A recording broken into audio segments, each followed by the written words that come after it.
Sallallahu ala Muhammad. Sallallahu alaihi. Assalamualaikum warahmatullahi wabarakatuh. Waalaikumsalam warahmatullahi wabarakatuh. Alhamdulillahirabbil alamin. Nasta'inu wa nastaghfiru wa na'udzubillahi min shururi anfusina wa min sayyiati a'malina. May yahdihillahu wa mudhillalah wa may yudlil fala hadiyalah. Asyhadu an la ilaha illallah wa asyhadu anna Muhammadan abduhu wa rasuluh. Allahumma shalli ala sayyidina Muhammad wa ala sayyidina Muhammad. Alhamdulillah kita bertemu lagi dalam episode KSO yang ke-154. Dari jamaah utamanya adalah dari alumni SMP 3 dan alumni SMA 3 Malang, dan juga bapak-bapak dan ibu-ibu undangan yang kami hormati dan kami muliakan. Pagi ini kita temanya adalah tentang fikih zakat. Ustadz, selamat datang Ustadz. Bertemu lagi, kayaknya sudah pernah sebelumnya 4 kali Pak. 4 kali. Jadi sudah familiar dengan kami ya. Ustadz ini seorang fuqaha, gitu, seorang ahli fikih, dengan kita temanya pada saat ini kita juga sedang menjelang akhir Ramadan, sehingga kita harus menunaikan salah satu kewajiban zakat, yaitu zakat fitrah dan mungkin juga zakat mal. Sebelum kita mulai, kita sama-sama buka dengan bacaan basmalah. Bismillahirrahmanirrahim. Kemudian sebelum pengajian kita dahului awali dengan tilawah dari Mas Udin. Kalau Mas Udin sudah ada belum, Mas Fahrudin? Belum ada. Belum ada, mungkin bisa diganti Mbak Inon ya. Iya, monggo. Akan membacakan surat Al-Baqarah juz 1 ayat 41 sampai 43. Silakan Mbak Inon. Terima kasih Mas Amor. Assalamualaikum warahmatullahi wabarakatuh. Waalaikumsalam warahmatullahi wabarakatuh. A'udzu billahi minasy syaithanir rajim. Bismillahirrahmanirrahim. Wa aminu bima anzaltu musaddiqal lima ma'akum wa la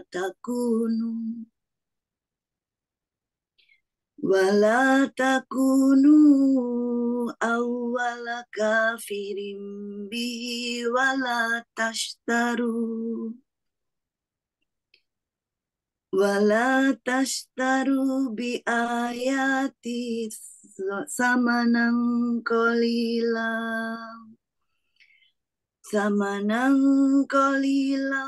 wa iyaya fattaqun.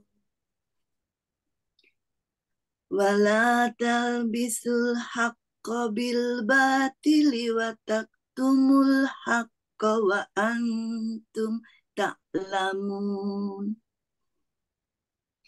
Wa aqimus sholata wa atuz zakata warka'u ma'ar raki'in. Sadaqallahul azim. Aku berlindung kepada Allah dari godaan setan yang terkutuk dengan menyebut nama Allah yang Maha Pengasih lagi Maha Penyayang. Dan berimanlah kamu kepada apa Al-Quran yang telah aku turunkan, yang membenarkan apa Taurat yang ada pada kamu. Dan janganlah kamu menjadi orang yang pertama kafir kepadanya. Janganlah kamu jual ayat-ayatku dengan harga yang murah. Dan bertakwalah hanya kepadaku.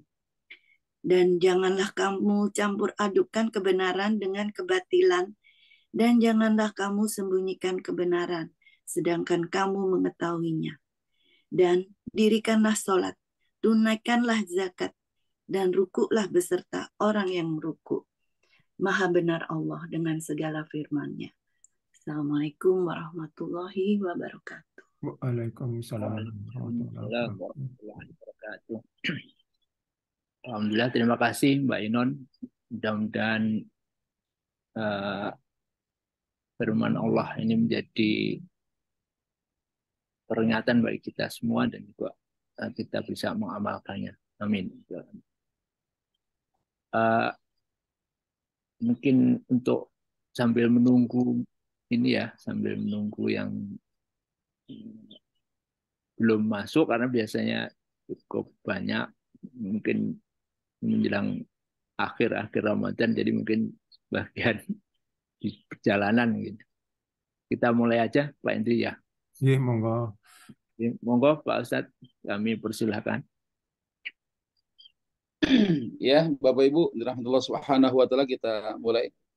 Bismillahirrahmanirrahim. Assalamualaikum warahmatullahi wabarakatuh. Waalaikumsalam Waalaikumsalam warahmatullahi warahmatullahi wabarakatuh. Alhamdulillahi rabbil alamin. Wassalatu wassalamu ala nabiyyina Muhammadin khatamil anbiya'i wal mursalin wa ala alihi wa sahbihi ajma'in wa ba'du. Jemaah rahmati Allah subhanahu wa ta'ala, alhamdulillah kita berada di penghujung bulan Ramadan yang rasanya kita tidak mau bersegera berpaling daripada bulan Ramadan, tapi memang bulan ini qad istadara, yang namanya waktu az-zaman qad istadara, yang namanya waktu itu pasti berputar, waktu akan meninggalkan kita sekalian, atau barangkali kita yang meninggalkan waktu itu sendiri. Tapi alhamdulillah Allah subhanahu wa ta'ala panjangkan umur kita, Allah berikan kita kesehatan, sehat walafiat. Semoga dengan kesempatan kita bisa meraih kebaikan-kebaikan di sisi Allah subhanahu wa ta'ala. Dan kita sama berharap di penghujung bulan Ramadan ini kita sama-sama mendapatkan rahmat, mendapatkan maghfirah, termasuk juga jaminan itkun minan nar. Yang kita sama berdoa pada Allah subhanahu wa ta'ala, semoga selama bulan Ramadan segala aktivitas ibadah kita yang wajib maupun yang sunnah senantiasa diterima di hadapan Allah subhanahu wa ta'ala. Nah, hari ini kita akan banyak bicara terkait dengan fikih zakat ya. Insya Allah nanti silakan kalau ada pertanyaan terkait dengan hal-hal seputar zakat, infak, dan sedekah, insya Allah kita akan bahas pada kesempatan pagi hari ini, dan mudah-mudahan pertanyaan yang disampaikan nantinya insya Allah bisa menyempurnakan ya materi kita pada kesempatan hari ini insya Allah. Baik, saya akan awali pada pertemuan pagi ini dengan salah satu hadis Rasulullah Shallallahu Alaihi Wasallam terkait dengan satu fenomena ya, fenomena yang barangkali hari ini belum kita merasakannya, tapi demi Allah apa yang Rasulullah sampaikan, beliau tidaklah berdusta, pasti ini akan kita alami. Kalaupun tidak kita sendiri, barangkali keturunan-keturunan kita akan mengalami satu masa apa yang disampaikan dalam hadis Rasulullah ini. Qala Rasulullah sallallahu alaihi wasallam, tasaddaqu fa innahu ya'ti 'alaikum zaman. Ya, bersedekahlah kalian karena hampir dekat masa yamshir rajulu bi sadaqatihi, di mana ada seorang yang berjalan membawa sedekahnya. Dia berjalan membawa sedekahnya, mencari siapa? Mencari orang-orang yang bisa menerima sedekah dia. Dia masuk kampung, keluar kampung, ketok satu rumah, ketok rumah yang lain, mencari-cari orang yang mau terima sedekah dia. Tapi Nabi sampaikan apa? Fala yajidu man yaqbaluha. Tapi ternyata hari itu dia tidak menemukan satupun orang yang mau terima sedekah dia. Ya, padahal hari ini kita bisa merasakan, jangankan bicara sedekah yang besar, ya, sedekah yang kecil yang kita keluarkan saja, bagaimana orang-orang bersegera untuk mengambilnya tuh. Ya, di mana kadangkala kita bersedekah untuk menyiapkan takjil Bagaimana orang bisa menyegerakan berbuka puasa, kita siapkan 3 kurma, ya 1 air mineral ukuran gelas, berebut orang di jalanan itu. Maka bersyukur kita kepada Allah Subhanahu wa taala, di mana ternyata masih ada orang yang mau terima sedekah harta kita. Artinya apa? Harta itu masih punya peluang kebaikan di sisi Allah Subhanahu wa taala. Nah, cuma masalahnya hari ini, sebagaimana disampaikan dalam hadis Rasulullah Sallallahu Alaihi Wasallam, ya ternyata ada orang yang bawa sedekahnya, ya begitu banyak sedekah yang dia bawa, ya hari itu dia keliling berjalan mencari-cari orang yang mau terima sedekah dia, fala yajidu man yaqbaluha, tapi tidak ada satupun orang yang mau terima sedekah dia. Kenapa? Sampai hari itu tidak ada orang yang mau terima sedekah dia. Padahal hari ini banyak orang yang minta, banyak orang yang mengajukan proposal dan lain sebagainya. Kenapa? Karena hari itu semua orang punya harta. Ya, hampir-hampir seluruh manusia itu kepada puncak kekayaannya. Antum bisa bayangkan itu. Ya, kalau ada hari ini orang kita perintahkan untuk kerja di rumah kita, Bang, mau lebaran ini bisa nggak kira-kira rumah saya tolong dicat, pagernya diganti itu warnanya, ya tembok-temboknya diganti dengan warna tertentu, ya saya akan sampaikan, saya gaji, dibayar itu. Ya, tapi ternyata jangankan bicara orang diupah, dikasih gratis saja orang nggak mau. Ya, harta yang kita berikan kepada seseorang, ya jangankan suruh kerja, ada gajinya, ada upahnya, dikasih gratis saja, fala yajidu man yaqbaluha. Tidak ada satupun orang yang bisa terima sedekah dia. Tiba-tiba seorang laki-laki yang bawa sedekah begitu hebat, begitu banyak, senangnya luar biasa. Ya, kenapa dia senang mendapatkan orang yang ditemui di jalanan yang dia pikir dulu ini orang yang minta sedekah kepada saya. Dulu ini orang yang suka ngajukan proposal, kira-kira begitu. Ya, dia perlu apa, minta ke saya, dia perlu apa, ya, menyampaikan hajatnya, minta ke saya. Nah, saya senang katanya. Ya, si laki-laki ini senang mendapati seorang laki-laki yang dulu pernah dia berikan sedekah. Dipanggil, ya fulan, ta'al ya fulan, wahai fulan sini, wahai fulan, saya bawa sedekah begitu banyak. Kalau dulu antum minta, sekarang nggak perlu minta lagi. Saya tawarkan kepada kamu. Saya berikan kepada kamu. Tidak hanya sedikit, banyak sedekah saya bawa ini. Kata Nabi apa? Yaqulur rajul, si laki-laki yang ditawarkan sedekah ini mengatakan apa? Lau ji'ta biha bil ams laqabiltuha. Ya bang, kalau antum bawa sedekahnya kemarin, saya mau terima sedekah yang antum bawa itu. Fa ammal yaum fala hajata li biha. Adapun hari ini saya nggak butuh sedekah yang kau bawa itu. Bayangkan. Ya. Jadi ada masa satu ketika harta-harta yang kita cari, ya ada di antara kita kawan-kawan kita yang masih bekerja, ya berangkat gelap, pulangnya gelap, ya berangkat gelap menghindarkan macet, pulangnya pun juga gelap menghindarkan macet. Kadang kerja pala jadi kaki, kaki jadi pala. Ya, kadangkala berangkat keluar rumah kerja itu, anak belum bangun tidur, pulang anak sudah tidur, harta-harta yang kita kumpulkan, harta-harta yang kita tumpuk-tumpuk itu sekarang sih masih ada kebaikannya. Tapi satu ketika ada fenomena di mana harta itu tak lagi memiliki kesempatan kebaikan itu. Alasannya apa? Alasannya karena orang nggak butuh harta kita. Ya, hatta ada sebuah masjid. Nggak usah orang masuk sholat gitu. Hanya masuk sujud sekali saja. Sujud sekalinya itu, ya, itu melebihi ya harga dunia beserta isi-isinya. Jadi antum bisa bayangin. Ya, sujud sekali saja, dunia udah nggak ada artinya. Kenapa? Semua orang yang nggak butuh harta lagi. Ya, semua orang kaya nggak butuh ada upah daripada orang lain. Ya, hatta jangankan bicara kerja gitu yang diupah tadi, yang dikasih gratisan saja, lau ji'ta biha bil ams laqabiltuha. Kalau ngasihnya kemarin saya ambil ini. Ya, hari ini saya nggak butuh sedekah yang antum bawa. Bayangkan, ini fenomena pertama, harta banyak, tapi ternyata peluang kebaikannya Allah cabut, Allah hilangkan. Ya.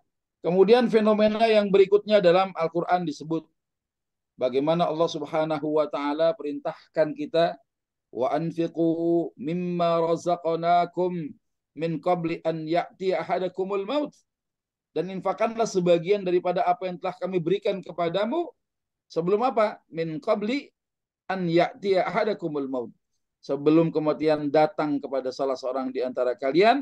Ya, kemudian dia berkata, fa yaqula rabbi laula akhartani ila ajalin qarib. Itu orang ya ketika mau dicabut nyawanya, dia berdoa pada Allah Subhanahu wa taala, ya Rabb, kalau kau berkenan, ya tunda dah kematianku ini barang sedikit aja, nggak usah seharian, dikit aja. Ya, kenapa si mayit minta tangguh waktu? Dia nyesel. Kenapa? Punya harta, punya bandek, kata orang Betawi itu.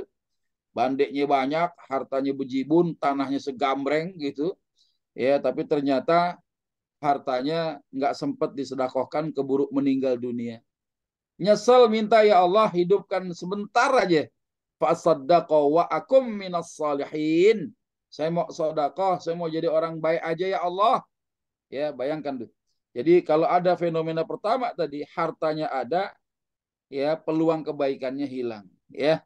Kemudian fenomena yang ada dalam Al-Quran ini, Al-Munafiqun ayat 10 sampai dengan 11, bagaimana Allah Subhanahu wa taala gambarkan apa? Hartanya ada, punya peluang kebaikan, kitanya yang sudah nggak beredar lagi di muka bumi ini. Ya. Jadi ada harta, punya kebaikan-kebaikan hilang. Ya, sementara ada fenomena hartanya masih berlimpah, orang masih banyak membutuhkannya, tapi ternyata yang punya harta sudah meninggal dunia. Yang punya harta udah nggak beredar lagi di muka bumi ini. Ya, bayangkan apakah si mayit ya yang ketika ajalnya datang berdoa pada Allah itu memberikan apa namanya permohonan agar diberikan waktu bisa hidup sebentar aja, mau berbuat baik gitu, ternyata Allah tegaskan apa? Walai yu'akhirallahu nafsan idza jaa ajaluha. Sekali-kali Allah Subhanahu wa taala tidak akan menunda-nunda kematian seseorang ketika ajalnya sudah datang. Wallahu khabirum bima ta'malun. Ya, dan Allah Maha teliti terhadap apa yang kamu kerjakan. Jadi dua dalil ini ya yang memotivasi kita tinggal pilih kesempatan, apakah harta yang kesempatannya hilang atau kita yang barangkali dia punya kesempatan hilang di muka bumi ini sehingga kita menyesal di hadapan Allah Subhanahu wa taala. Kita punya harta banyak ya, tapi tidak sempat dibelanjakan di jalan Allah Subhanahu wa taala. Baik Bapak Ibu dirahmati Allah Subhanahu wa taala, itu sebagai pembuka saja yang hari ini saya ingin menyampaikan terkait dengan banyaknya fenomena orang-orang memberikan atau menyalurkan zakatnya itu ternyata tidak kepada mereka-mereka yang termasuk di dalam ketentuan Allah Subhanahu wa taala ketika Allah menetapkan siapa yang disebut dengan mustahik zakat.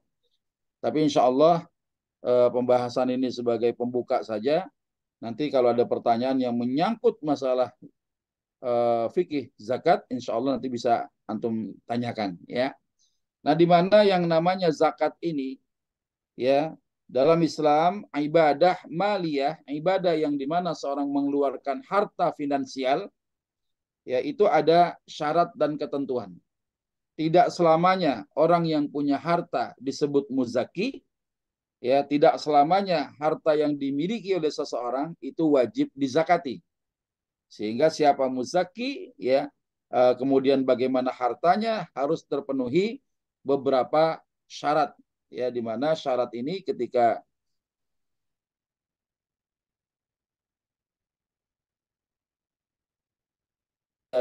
syariat menentang di mana harta yang kita miliki sudah masuk kewajiban untuk membayar zakat. Nah, termasuk ternyata kalau kita bicara tentang penyaluran harta zakat itu nggak boleh disamakan dengan sedekah biasa. Kalau hari ini kita mau bersedekah kepada siapapun boleh. Ya, kalau bicara orang yang tidak mampu kita kasih sodakoh, ya, yang mampu kita kasih hadiah.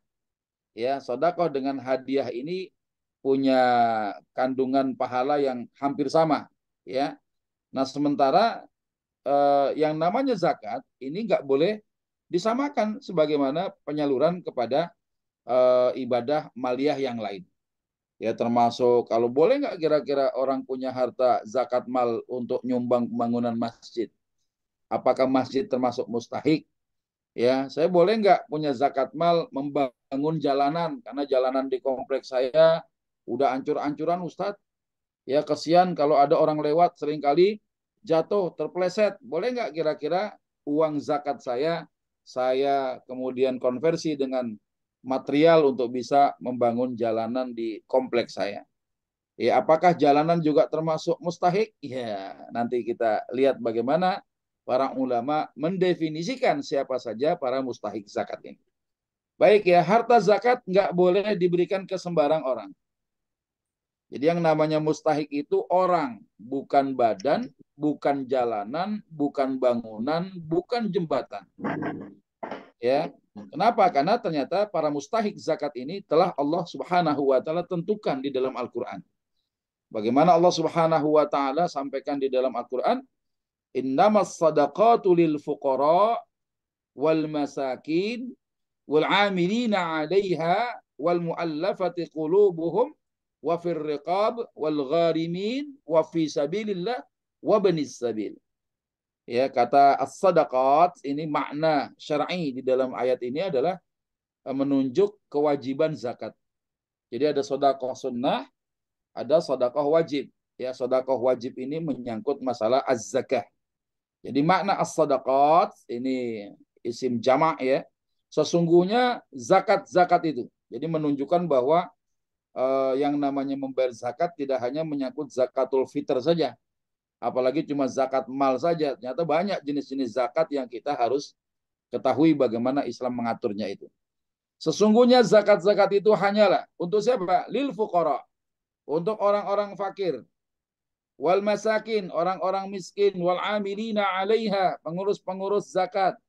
Wal mu'allafati qulubuhum, para mu'allaf yang dibujuk hatinya, yang cenderung kepada Islam. Wa fir riqab, ada budak yang dimana dia sedang berusaha untuk memerdekakan dirinya dengan uang zakat itu di antara tuannya. Wal gharimin, orang-orang yang punya hutang. Wa fi sabilillah, ya ada orang-orang yang berjalan di jalan Allah Subhanahu wa taala. Wa banis sabil, termasuk mereka yang berada dalam perjalanan. Nah, semua ini ya Allah tegaskan faridatan minallah. Yaitu semua adalah bagian daripada ketetapan yang Allah tentukan, yang diwajibkan oleh Allah Subhanahu wa taala. Wallahu alimun hakim, dan Allah Maha mengetahui lagi Maha bijaksana. Nah, bagaimana bijaksananya Allah Subhanahu wa taala? Ya, ketika ada orang-orang yang termasuk 8 asnaf ini, ya, maka dia berhak untuk menerima zakat daripada para muzaki. Nah, kita akan bahas satu persatu ini. Ya, yang pertama bicara tentang fakir. Ada orang yang gini, kalau kita mau bayar zakat, kita kasih ke fakir miskin. Seakan-akan fakir miskin itu satu golongan. Ternyata enggak. Fakir beda, miskin beda. Ya, kalau fakir, ya ulama menyebutkan apa? Orang yang enggak punya harta, enggak punya penghasilan, enggak punya pekerjaan, tidak punya alat untuk mencari nafkah. Yang dia kalau nggak punya harta berarti tidak bisa memenuhi hajat asliyahnya. Hajat asliyah ini apa? Kebutuhan yang paling dasar. Kebutuhan yang paling dasar itu contohnya apa? Kalau ada orang yang tidak terpenuhi hajat asliyahnya, maka hidupnya ibarat apa? Kita mainkan layangan, sebelum dinaikin tuh layangan bikin tali kamak namanya. Ya, kalau zaman kecil saya itu tali kamak tuh dibuat supaya benang bisa nyambung sama si layangan sebagai alat kendali dari bawah. Ya itu kalau tali kamaknya berbeda ukuran, yang kanan beda, kiri beda, itu layangan dinaikin nggak akan mantang-mantang di atas. Dia singit kanan, singit kiri. Ya, Nah, orang yang hajat asliyahnya nggak terpenuhi, hidupnya singit kayak layangan tali kama.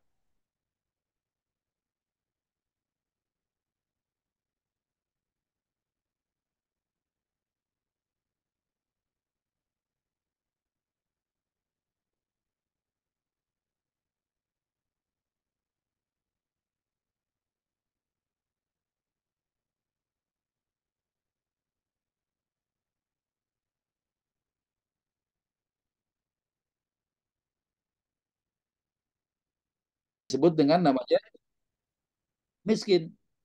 Ya, jadi beda dengan fakir. Kalau fakir di bawah miskin, kalau miskin masih ada kerjaannya. Kalau miskin masih punya alat untuk nyari nafkah. Kalau miskin masih punya penghasilan, tapi ternyata nggak cukup untuk ya mencukupi hajat asliyah. Yang tadi itu tidak bisa memenuhi. Kalau yang ini tidak bisa mencukupi hajat asliyahnya itu. Ya, nah ini bicara tentang miskin kok bisa disebut miskin padahal dia punya motor yang motornya mungkin dipakai untuk cari nafkah ya. Tukang-tukang ojek itu kan ya dia punya motor ya, tapi masih disebut miskin. Kenapa? Karena hasil mengojeknya itu tidak mencukupi hajat asliyahnya. Dasarnya apa? Nah, sebagaimana dalam Al-Qur'an ya diceritakan tentang perjalanan Nabiullah Musa alaihissalam ketika Allah perintahkan berjumpa dengan Nabi Khidir alaihissalam, yang dimana Nabi Khidir ini adalah ya seorang nabi yang Allah Subhanahu wa taala anugerahkan indranya itu ada 7. Kalau kita kan cuma 5 ya, punya indra ke-6 aja belagu gitu ya. Ngerasa lebih istimewa ketimbang yang lain. Ini indranya ke-7. Beliau bisa tahu tuh ada anak yang digendong oleh ibunya, ini anak bakal nyusahin orang tuanya.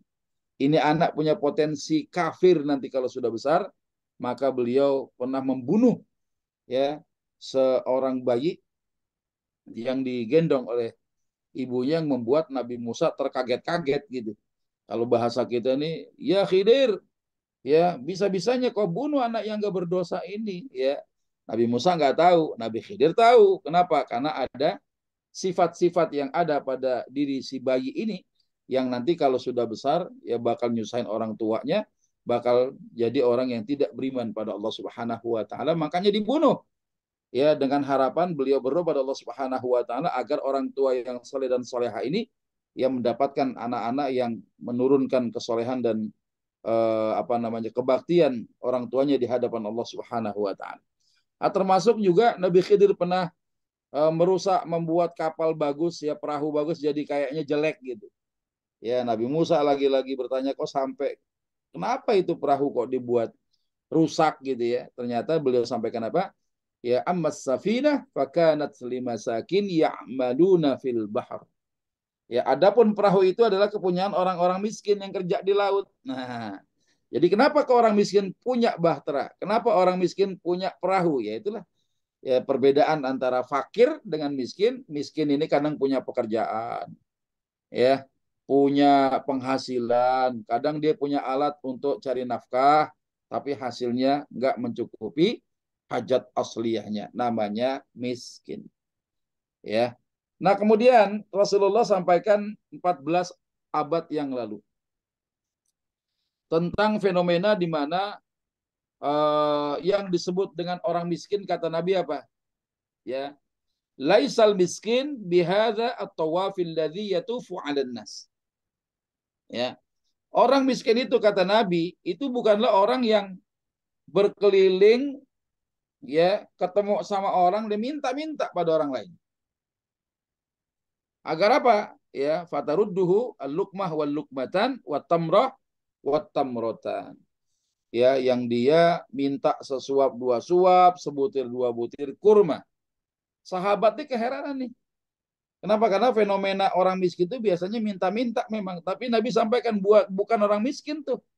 Mereka yang minta-minta kepada manusia.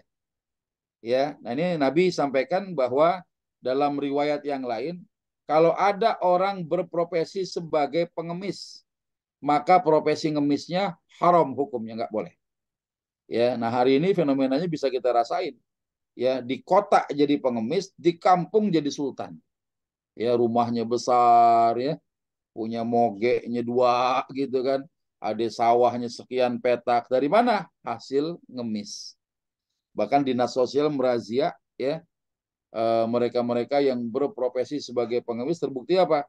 Ketika dirazia, oh ternyata ada uangnya dikumpulin puluhan juta itu. Ya, artinya memang dia menjadikan ngemis itu jadi profesi, ya dalam Islam hukumnya haram. Dan apa yang Nabi sampaikan ini kejadian dalam hadis ini.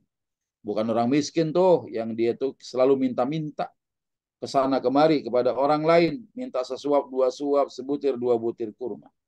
Ya, sampai sahabat keheranan nanya, "Famal miskin ya Rasulullah?" Ya, orang yang miskin itu kalau gitu kayak gimana? Cemana ya Rasulullah orang miskin itu? Ya, apa kata Nabi? Alladzi la yajidu ghinan yughnihi wa la yuftanu lah wa yutasaddaqu alaih. Ya, ternyata orang miskin itu kata Nabi apa? Orang yang hidupnya nggak berkecukupan, dia nggak punya kemampuan, nggak punya kepandaian untuk bisa mencari nafkah. Ya, padahal sih mungkin alatnya ada ya. Ini disebutkan secara umum yang namanya miskin itu fayatasaddaqu alaih, tanpa dia minta tiba-tiba ada orang ngasih sedekah. Ya, wala yas'alun nasa syai'a. Yang dia cirinya apa? Dia nggak minta kepada orang lain. Ini jelas ya. Jadi kalau ada di persimpangan lampu merah ada orang ngemis minta-minta sedekah antum kasih, ya sebagian pendapat ya orang menyatakan kalau ada orang minta-minta kasih aja pahalanya sampai, iya, kita tidak menafikan pendapat itu. Tapi yang jadi masalah orang yang berprofesi sebagai pengemis ini dia tidak menghentikan kezalimannya.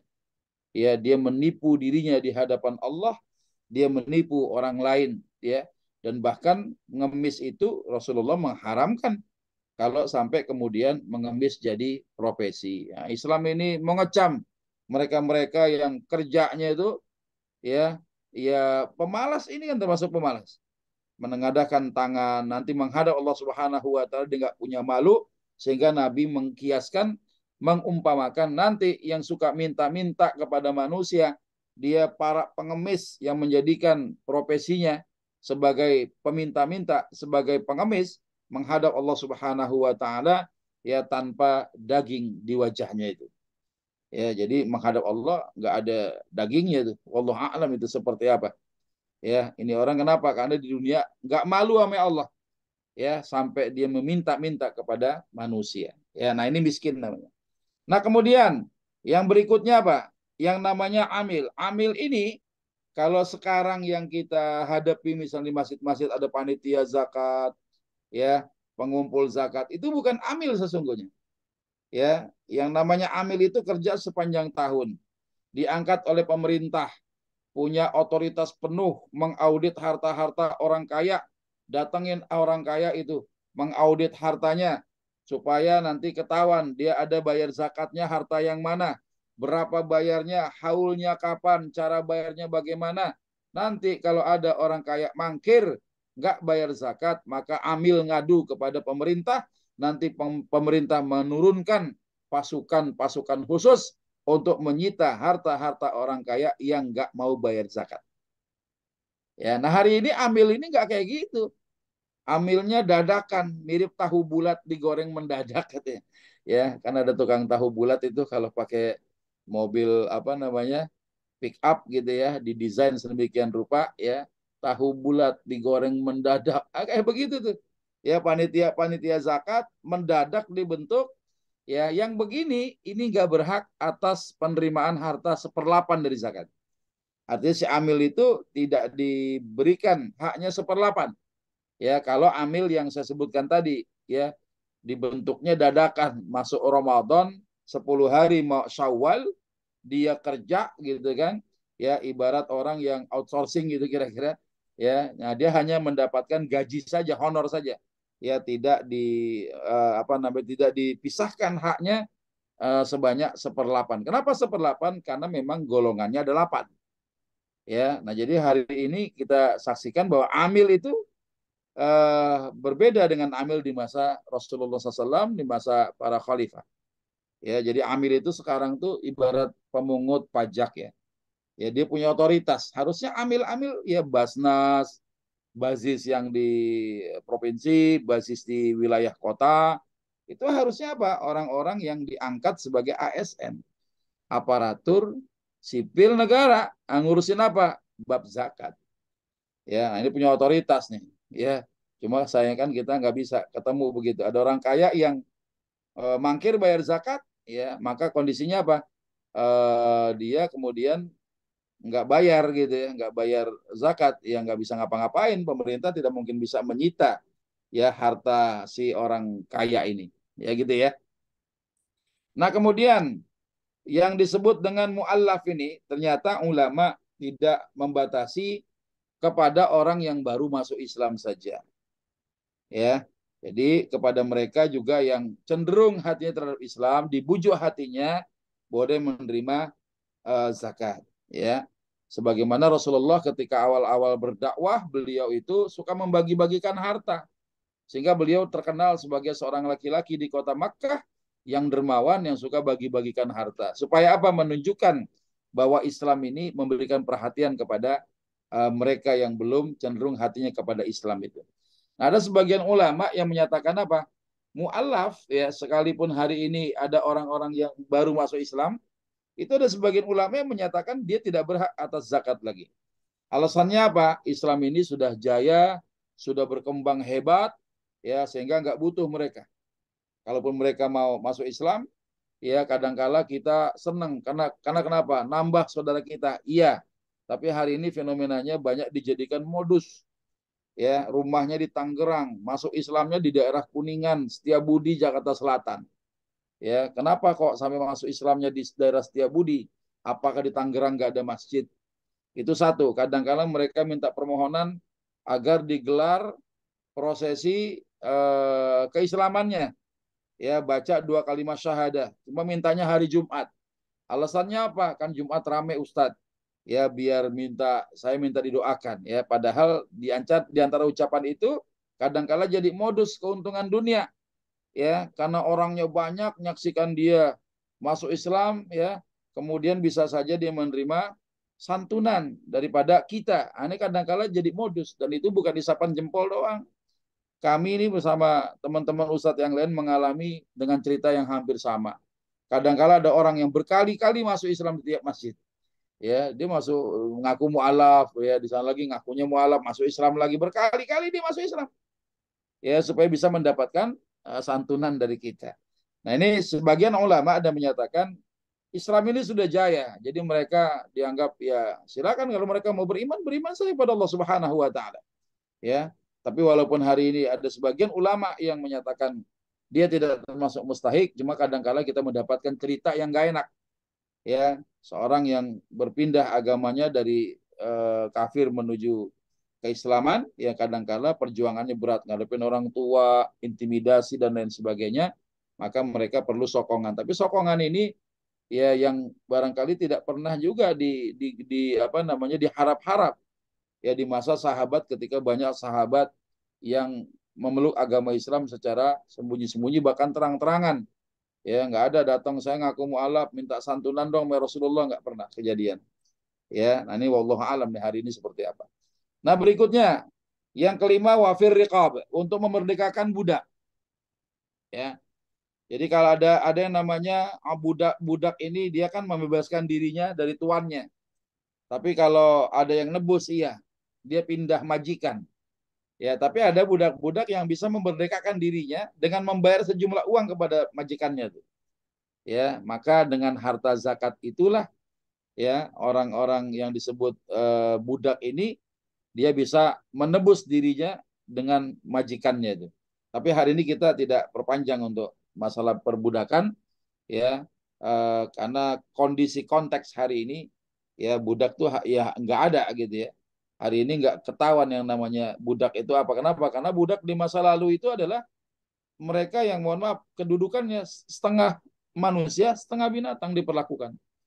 Bisa ditaruh di meja judi, ya, bisa diperjualbelikan, kan gitu tuh, ya. Sampai kemudian ukuran status sosial, status ekonomi orang itu, kalau banyak budaknya, karena memang kaya gitu kan, budak bisa diperjualbelikan. Ya. Nah, kemudian yang keenam gharim. Gharim ini orang yang berhutang untuk keperluan dirinya sendiri. Kalau ada orang yang dasarnya kaya dan kecukupan, dia punya hutang, dia nggak berhak atas dana zakat itu. Misalnya orang kaya yang rumahnya besar, dia punya hutang, tapi hutangnya nyicil mobil, ya hutangnya nyicil rumah, ya atau hutangnya punya hutang untuk perusahaan ya biar berkembang. Dia hutang ke bank. Nah, ini tidak termasuk orang yang berhak menerima zakat. Ya, nah syaratnya apa? Ulama ini menentukan gharim ini.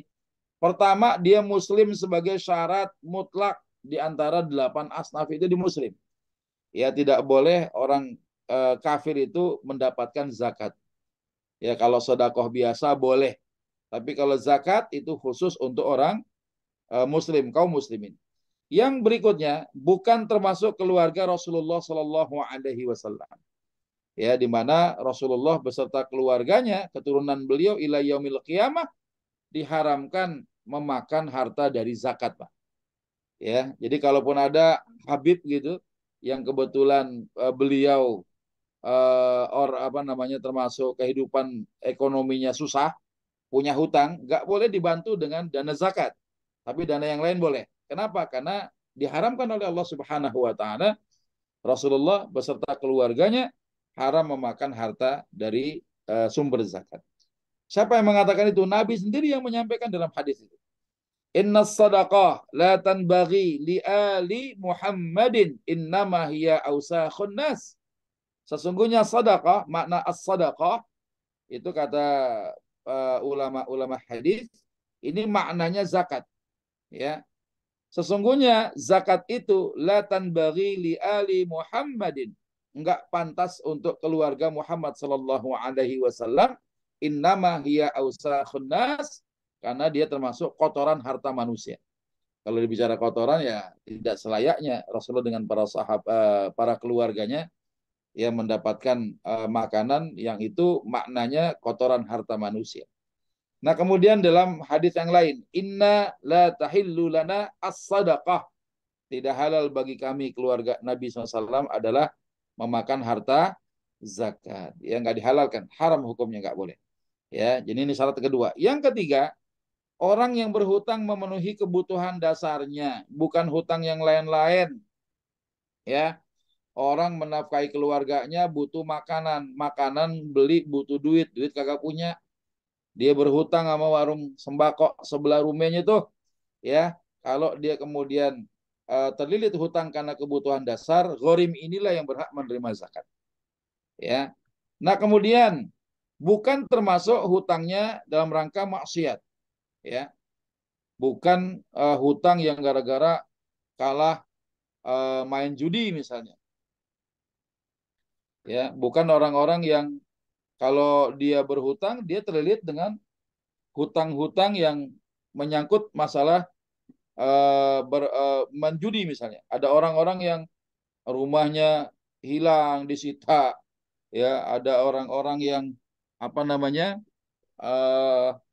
kalah main judi sampai kemudian kendaraannya harus hilang. Sebentar. Adepin gimana? Ya, jadi bukan hutang ini dalam rangka bermaksiat, ya. Tapi bagaimana hutang yang termasuk syarat itu termasuk ya hutang yang memang bukan karena orang itu berhutang dia melakukan kemaksiatan pada Allah Subhanahu wa taala. Kemudian berikutnya sudah jatuh tempo. Orang yang berhutang dengan tempo yang panjang itu nggak berhak menerima zakat, ya hutang yang disebut dengan hutang hajat asliyah tadi. Tapi ketika jatuh tempo dan harus segera dibayar, maka yang ini nih yang harus disegerakan untuk dibayarkannya.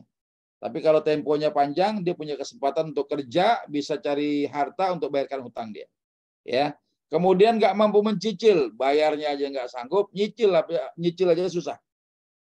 Ya, nah, walaupun ada orang yang jual belinya kredit, gitu kan, orang kredit handphone itu nyicil juga, tapi bukan cicilan itu yang mendapatkan harta daripada zakat si gharim ini. Ya. Nah, kemudian yang ketujuh, fisabilillah.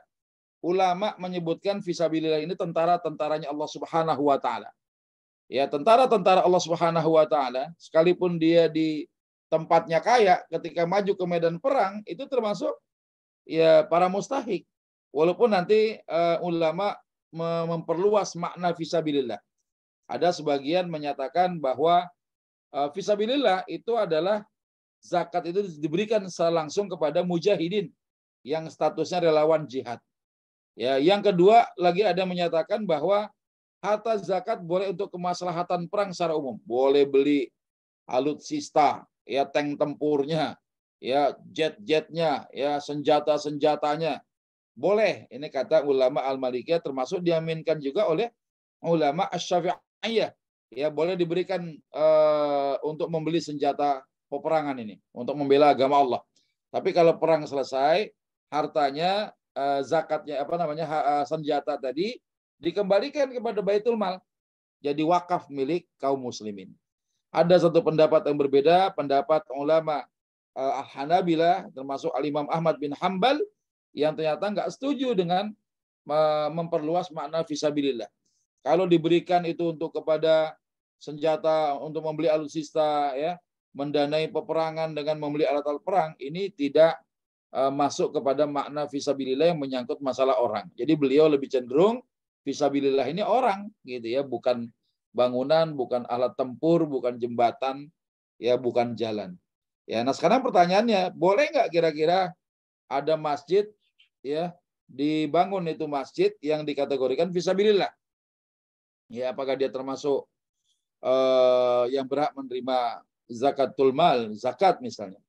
Ya, dan di sini ada pendapat Syekh Yusuful Qaradawi yang beliau menyebutkan begini, kalau ada lembaga semisal Islamic Center, dia membangun masjid, ya, sarana-sarana ibadah, pengembangan, mensiarkan Islam di daerah minoritasnya kaum muslimin, yang dia memang berjuang untuk bela agama Allah ini, maka dia termasuk yang berhak menerima zakat. Nah, ini beda dengan tempat-tempat kita, berapa meter masjid, berapa meter musola, berapa meter lagi ada masjid, ya, yang dimana bangunan masjid itu didirikan di tempat yang bukan minoritas kaum muslimin, tapi kita mayoritas, maka dia nggak berhak atas harta zakat masjid-masjid yang ada di kota-kota besar ini.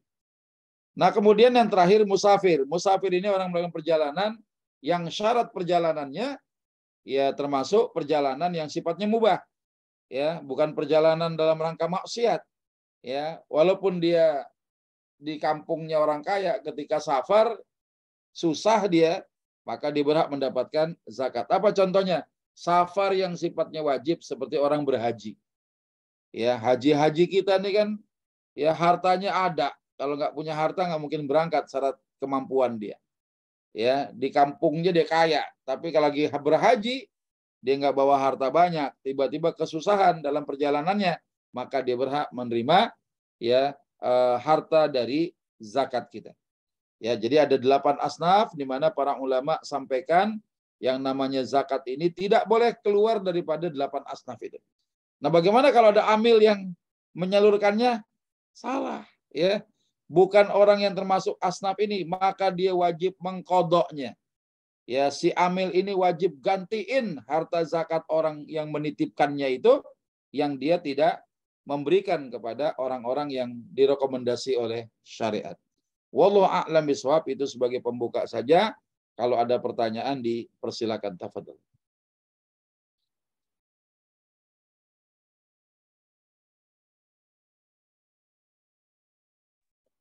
Alhamdulillah, terima kasih Ustaz. Jazakallah khairan. Luar biasa ini, zakat ini adalah pasangan dari sholat. Jadi aqimis sholah wa atuz zakah, selalu bergandengan. Jadi, dan saya kira mungkin mudah-mudahan banyak sekali pertanyaan yang pastinya ada di dalam benak kita semua, karena literasi zakat ini mungkin juga sangat terbatas gitu. Bayangan saya setelah mendapat penjelasan dari Ustadz tadi itu, amil itu seperti KPP gitu, kantor pelayanan pajak gitu. Iya, kantor pelayanan zakat itu di setiap daerah, dan mungkin umat Islam itu harus mengisi SPT gitu, SPT zakat. Mungkin akan menjadi hal yang kewajiban yang bisa ditunaikan, karena zakat ini sangat luas gitu, pengertiannya, dan sangat kurang sekali kita mendapatkan pemahaman tentang zakat, baik cara menghitungnya, kemudian juga apa saja yang harus dizakati, karena sekarang bukan emas dan berlian biasanya yang banyak mobil mewah, gimana zakat mobil misalnya. Mungkin pertanyaan kan banyak sekali. Mudah-mudahan begitu.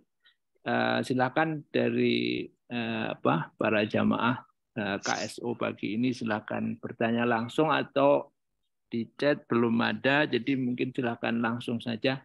Mangga, kami persilakan. Mas Amor, assalamualaikum. Waalaikumsalam warahmatullahi wabarakatuh. Assalamualaikum Pak Ustadz Ibnu Rahman Waalaikumsalam. Iya Ibu, silakan Ibu. Kami selama ini untuk membayar zakat itu ada yang ke masjid begitu ya Pak Ustadz, karena ada spanduk yang dipasang, kami menerima zakat fitrah, mal, sodako, infak dan sebagainya. Jadi di masjid. Ya.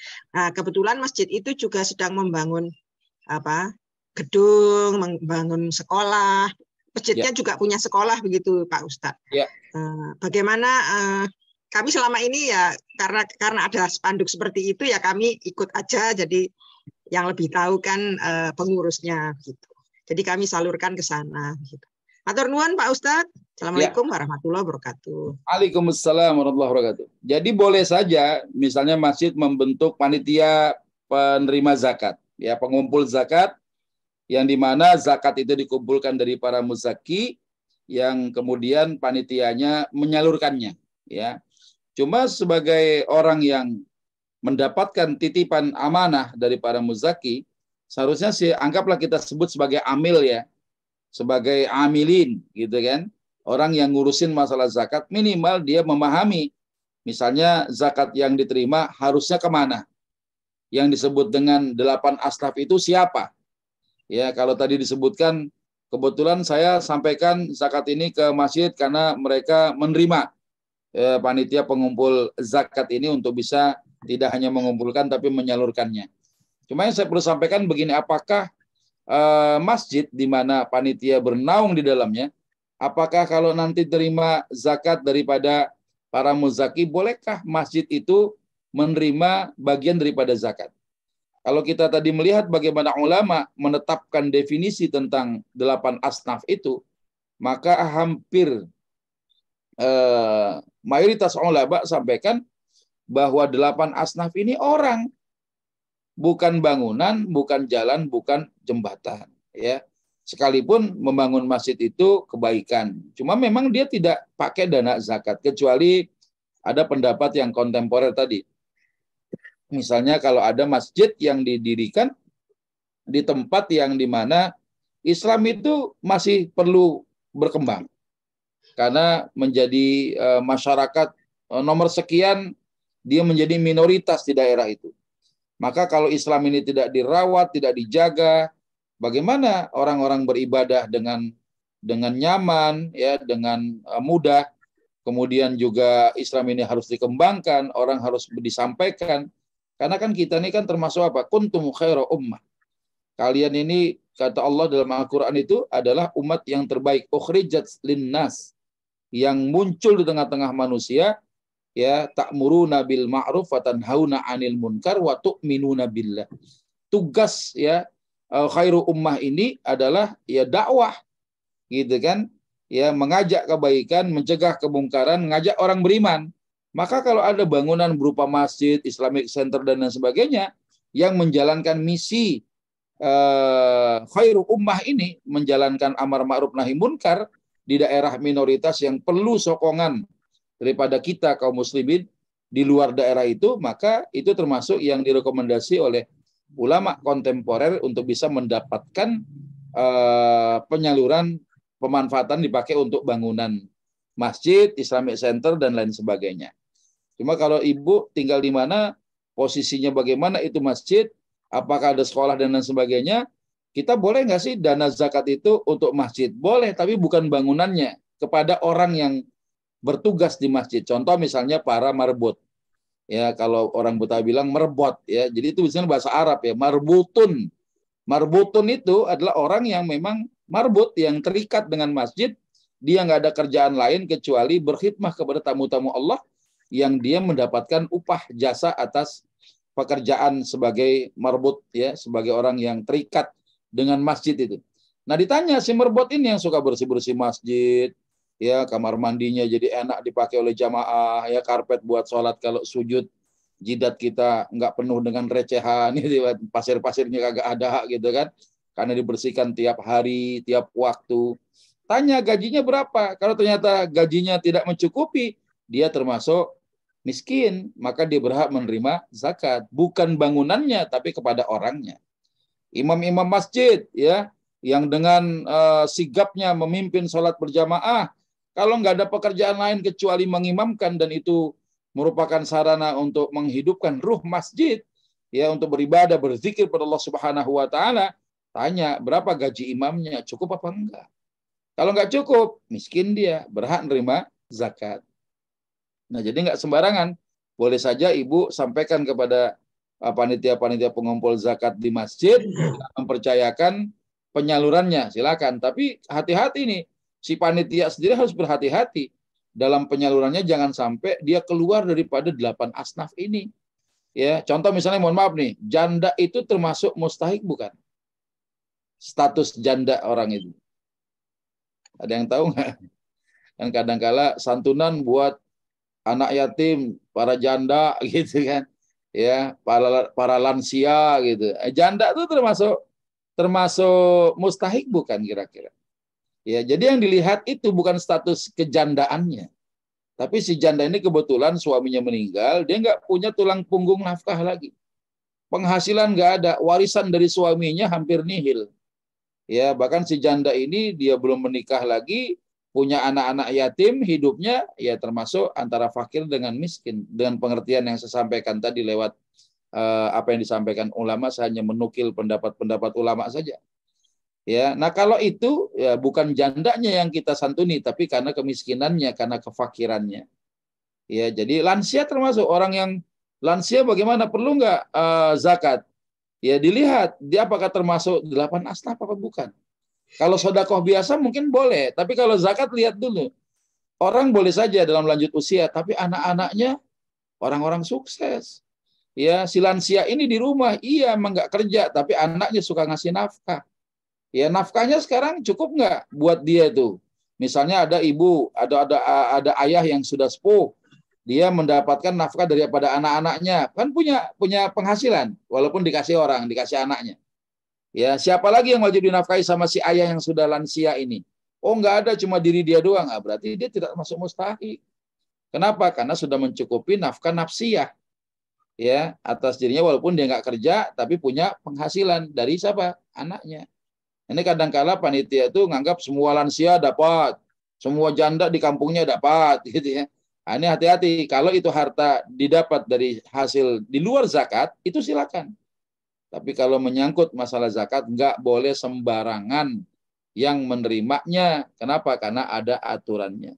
Itu kira-kira Ibu, ya, kita berprasangka baik saja kepada para panitia pengumpul zakat. Mudah-mudahan ya penyalurannya tepat sesuai dengan apa yang direkomendasi oleh syariat. Wallahu a'lam bishawab. Terima kasih Pak Ustadz. Ya, alhamdulillah. Ya, ada lagi enggak? Karena Saya boleh Mas Kudrat? Ya, silakan Mas Hari. Ya, maaf saya nggak ke kamera ya. Ya, silakan Pak Ari. Luar biasa Pak Ustadz. Saya jadi mulai paham sekarang Ustadz bahwa Ya. ini yang dimaksud dengan konsep Islam tentang mengatasi kemiskinan Ustadz ya. Ya. Mengatasi kemiskinan. Jadi apa namanya? Utamanya bahwa Islam itu jangan sampai ada orang miskin Ustadz ya. Jadi saya memahaminya gitu Ustadz ya. Ya. Jadi jangan sampai orang miskin itu harus diperhatikan gitu. Harus diperhatikan sehingga suatu masa di mana tidak ada lagi orang miskin karena apa namanya? Semua orang ingin berikan zakat itu Ustadz ya. Itu ya konsep Islam Ustadz ya. Ya, saya ingin aja apakah seperti itu anunya konsepnya. Ya. Jadi perbedaan antara pajak dengan zakat ya, saya ilustrasikan itu ya. Kalau pajak ini kan dasar hukumnya ketetapan aturan pemerintah yang kadangkala bisa saja dihentikan oleh pemerintah. Misalnya ada pajak-pajak untuk membangun fasilitas vital. Ketika fasilitas vitalnya sudah dibentuk, dibangun, ya pemerintah menghentikan pajak. Tapi yang namanya zakat, orang bayar zakat itu ila yaumil qiyamah, sampai hari kiamat, Pak. Walaupun orang miskinnya kagak ada. Makanya perlunya amil di situ. Ya, perlunya amil di situ memang. Artinya orang-orang kaya di masa Rasulullah dan para sahabat, Amirul Mukminin, para khalifah, orang-orang kaya tuh nggak ada yang bayar zakatnya langsung ke mustahik. Dia memerlukan fungsi amil. Di mana amil itu fungsinya apa? Kalau orang kaya bayar ke amil, amil mengeluarkan kwitansi. Kwitansi inilah yang menjadi tanda bukti bahwa si kaya ini akan bebas dari razia pemerintah. Misalnya amil datang nih, ya pemerintah petugas datang merazia orang-orang kaya. Woi, bayar zakat. Kalau nggak bayar zakat, tak sita harta sampean ini. Ya, tapi si orang kaya ini nggak usah khawatir. Oh, saya udah bayar, ini ada loh tanda buktinya. Nah, jadi tidak ada satupun muzaki di masa Nabi, di masa para khalifah yang tidak bayar zakat di luar yang bayar zakatnya di luar amil, pasti lewat amil. Ya, kenapa? Karena amil itu kepanjangan tangan pemerintah resmi gitu ya. Nah, ada pun pemahaman tentang tadi itu. Ada orang datang bawa sodako nggak diterima lagi. Itu adalah tanda-tanda min alamatis sa'ah. Ya, tanda-tanda akhir zaman itu semua orang nanti mengalami puncak kejayaan hidup. Ya, puncak keemasan hidup, orang punya harta semuanya. Ya, sampai ada orang yang memang disuruh kerja aja kagak mau. Kenapa? Gratis aja ogah dikasih hartanya. Ya, pada puncak kekayaannya. Itu sebagai rentetan fitnah atau peristiwa min alamatis sa'ah. Ya, tanda-tandanya hari kiamat, tanda-tanda akhir zaman itu seperti itu. Nah, jadi kalau misalnya zakat bisa nggak mengentaskan kemiskinan? Oh iya pasti. Karena tidak hanya bicara konsumtif saja. Kalau zakatul fitr konsumtif memang. Ya, bahan makanan pokok kita kasih, yang paling utama fakir miskin. Karena memang untuk makanan, untuk konsumtif. Nah, amil ini perlu mendesain satu proyek gitu. Yang proyeknya tidak hanya menyalurkan zakat sifatnya konsumtif, tapi yang produktif. Apa contohnya? Boleh nggak kira-kira saya punya zakat, amil kemudian mengelolanya jadi modal usaha untuk para mustahik? Boleh. Tapi bukan pinjaman, Pak. Ya, yang ada kan dipinjemin. Nah, itu sebenarnya keliru. Ya, alasan dipinjemin kenapa? Biar dia pada rajin usahanya ya. Jangan mereka yang kita cecer. Tapi bagaimana fungsi pembinaan daripada para amil ini untuk tetap mengedukasi para mustahik biar usahanya sudah berjalan, kita modali, kalau terjadi memang bangkrut, rugi dan sebagainya, ya ini wajar dalam usaha. Tapi tetap mereka diedukasi bahwa ini uang-uang mereka. Ya, bagaimana para amil menetapkan misalnya ada orang miskin yang nggak ada kerjaannya gitu, orang fakir, suruh dagang. Dagangnya apa? Dia pantau terus. Ya, tiap bulan sekali harus ada laporan cash flow-nya seperti apa, laporan keuangan seperti apa. Kenapa? Karena amil itu bertanggung jawab karena ini dana zakat, dana masyarakat. Ya, misalnya ada orang yang tinggal di daerah, suruh dagang yang beli jarang, udah suruh ternak kambing aja dah. Dibeliin kambing sepasang. Ya, indukan itu 2 dari dana zakat, tuh pelihara. Ini modal awal ya untuk cari pakan ternaknya, begini diedukasi dan sebagainya. Dan kita berharap mereka nanti berapa tahun akan datang bukan jadi mustahik lagi tapi jadi muzaki. Minimal yang fakir naik pangkat jadi miskin gitu ya. Walaupun nggak jadi muzaki juga, dari fakir karena kita kasih alat jadi miskin. Ya nggak apa-apa. Ya, mereka masih mustahik juga.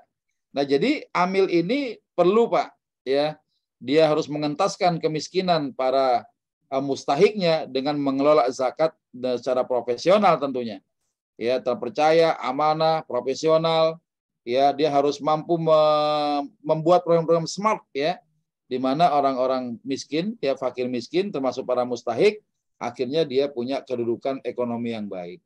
Dan itu zakat itu luar biasa. Kalau ada orang kurban gitu, kurban kan cuma hari pertama sama 3 hari ya.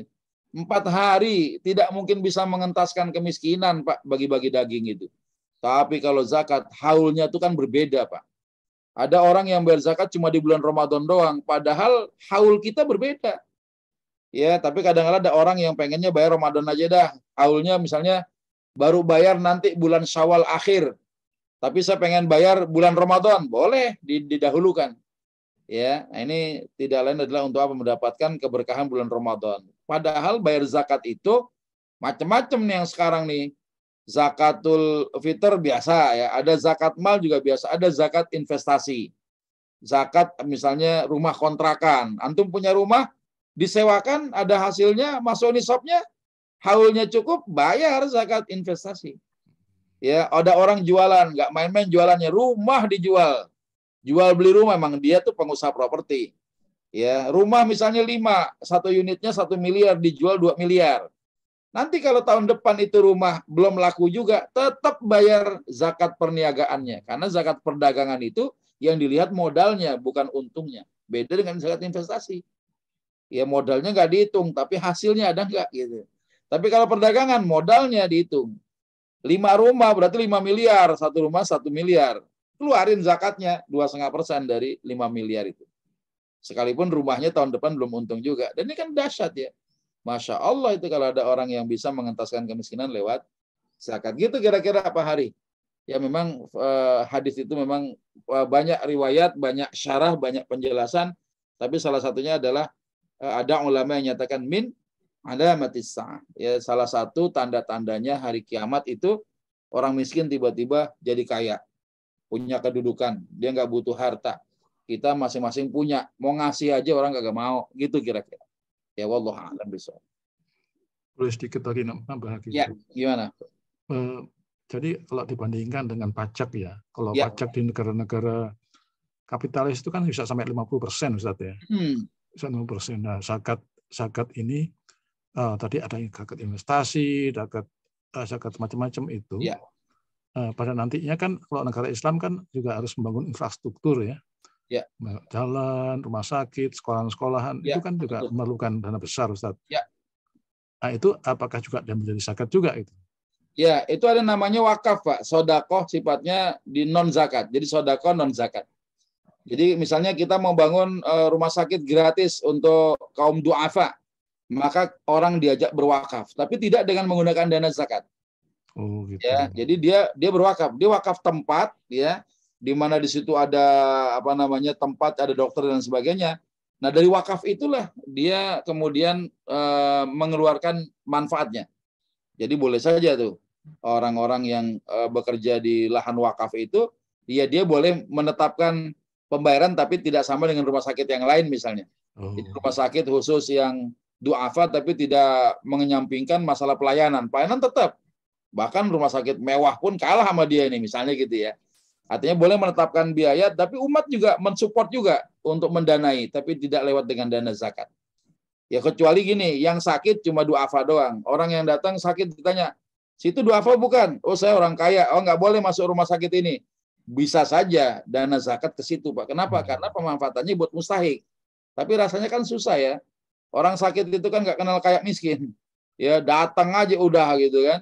Tapi kalau fasilitas itu hanya dibangun tok rumah sakit menjadi rumah sakit wakaf, ya ada kekhususan hanya orang-orang yang mustahik saja yang barangkali diberikan gratis dengan syarat-syarat tertentu, ya bisa saja didanai dengan zakat yang dimana peruntukannya untuk mustahik, membackup kesulitan mereka. Misalnya pengobatan, kesehatan kan menjadi kebutuhan yang paling dasar sekarang itu, kesehatan. Ya. Nah ini kan penting juga, cuman nanti makanya perlu amil ini perlu dia mengetahui ilmu-ilmu terkait dengan penyalurannya, makanya mana yang zakat, mana yang bukan. Nah termasuk bangun masjid dari wakaf, Pak. Sedekah yang sifatnya sunnah, bukan yang wajib. Ya, jadi boleh saja pemerintah menetapkan itu kan, yang namanya zakat harusnya dicampur tangan pemerintah. Pada saat Rasulullah meninggal dunia, banyak orang yang nggak mau lagi bayar zakat. Dia pikir gini, Rasulullah udah meninggal, bayar zakat udah kagak ada. Diperangi, Pak. sama Khalifah Abu Bakar radhiyallahu anhu itu diperangi, ya. Siapa yang membedakan man farraqa bainas shalah waz zakat? Aku akan memerangi mereka yang membedakan antara salat dengan zakat, memisahkan antara salat dengan zakat. Salat mata tetap, tapi zakat gak usah. Nabi udah wafat. Oh, diperangi, Pak. Orang kaya kalau nggak bayar disita hartanya sama pemerintah. Jadi memang harus ada campur tangan pemerintah, betul. Ya, menyangkut masalah bab undang-undang zakat ini. Ya, jangan sampai zakat semau-mau, kan negara yang sifatnya dia negara sekuler, ya, yang dimana urusan negara, urusan raja, ya urusan agama, urusan rakyat, negara nggak campur tangan. Yang dosa kan kalau nggak bayar zakat, lu sama Tuhan lu gitu. Negara ngapain campur tangan? Sama seperti orang sholat nggak sholat. Padahal ya kalau kita kebet literatur fikihnya ulama mazhab, ya, ulama mazhab itu mayoritas, Pak, menyetapkan apa? Kalau ada orang nggak sholat, ditangkep, Pak. Disuruh masuk masjid, suruh sholat, diawasi. Ya, kalau nggak mau sholat juga, dipenjara suruh tobat sholat. Nggak mau tobat juga digebuk sampai berdarah, Pak. Ya, kenapa? Karena memang pemerintah pengayom umat. Ya, dia akan mendapatkan pahala banyak sebanyak umat yang diajak bertakwa pada Allah. Tapi kalau dia nggak peduli dengan amar ma'ruf nahi munkar, wah, ini Nabi sampai bersumpah, Pak. Walladzi nafsi biyadi, demi zat yang jiwaku dalam genggamannya. Ya, la ta'murunna bil ma'ruf wa la tanhawunna 'anil munkar. Ya, kalian wajib amar ma'ruf nahi munkar, kata Nabi. Au la yusikanallah, ya, atau Allah Subhanahu wa taala an yab'atsa 'alaikum iqaban minhu, itu menghukum kalian. Kalian akan dihukum oleh Allah Subhanahu wa taala karena amar ma'ruf itu enggak berjalan. Apa diantaranya? Tsumma tad'unahu fala yustajabu lakum. Ya, ada orang yang berdoa di antara kita, ame Allah enggak dikabul, Pak. Itu kalau dakwah enggak berjalan. Ya, maka ini penting sekali urusan pemerintah yang menyangkut masalah kehidupan agama warga negaranya. Kalau negara abai terhadap amar ma'ruf nahi munkar, wajar umat Islam kita di negeri kita mayoritas, tapi ternyata doa-doa kita tidak mengguncangkan langit. Ya, karena dakwahnya ya nggak berjalan gitu, ya. Ada orang yang ngajak kebaikan tapi timpang ke masalah kemaksiatan. Ada orang yang berusaha menghilangkan kemaksiatan jadi musuh pemerintah. Ya, ngapain tuh, urusannya ada petugasnya, ya biarin aja. Ya, akhirnya begitu. Ya, susah memang. Wallahu a'lam bishawab. Itu fenomenanya, Pak Hari. Iya. Pasti, Ustaz. Ya. Bayang ini dari penjelasan Ustadz, sebenarnya kalau administrasi pengumpulan zakat ini bisa diorganisir secara baik, itu menjadi kekuatan dahsyat untuk tadi pengangkatan kemiskinan dan kesejahteraan masyarakat khususnya, ya. Mungkin setiap orang perlu nomor pokok wajib zakat. Betul, Pak. Dan menghitung zakat juga tidak mudah, sehingga mungkin perlu ulama-ulama konsultan penghitungan zakat.